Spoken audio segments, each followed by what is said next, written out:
In today's video, I'm going to teach you how to save Microsoft Forms responses and attachments to SharePoint lists or libraries and send email. We're going to build a simple, reliable Power Automate flow that listens for new Microsoft Forms submissions, pulls out the full set of answers, creates a record in SharePoint, and sends an email summary.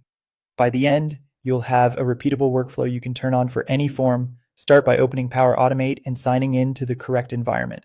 Create a new automated cloud flow and give it a clear name so teammates understand what it does. For the trigger, search for Microsoft Forms and select when a new response is submitted.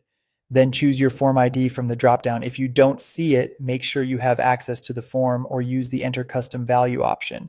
This trigger fires the moment someone completes the form. Next, add the Get Response Details action. Pick the same form ID and in the Response ID field, insert the response ID from the trigger's dynamic content.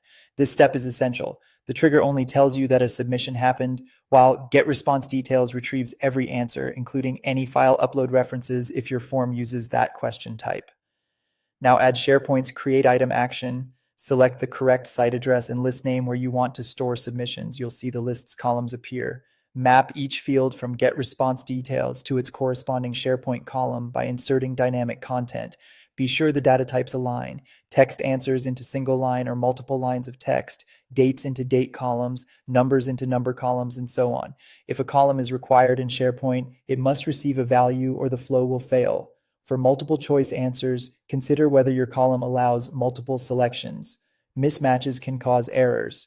Add Send an email v2 using Outlook. Set your recipients, write a concise subject, and build a clear body that summarizes key answers using dynamic content. If available, include the link to item property from the SharePoint step so recipients can jump straight to the record.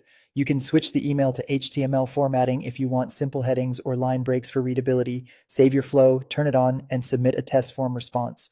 Open the flow's run history to verify each action succeeded. Confirm the new item appears in your SharePoint list and that the email arrived with the details you mapped.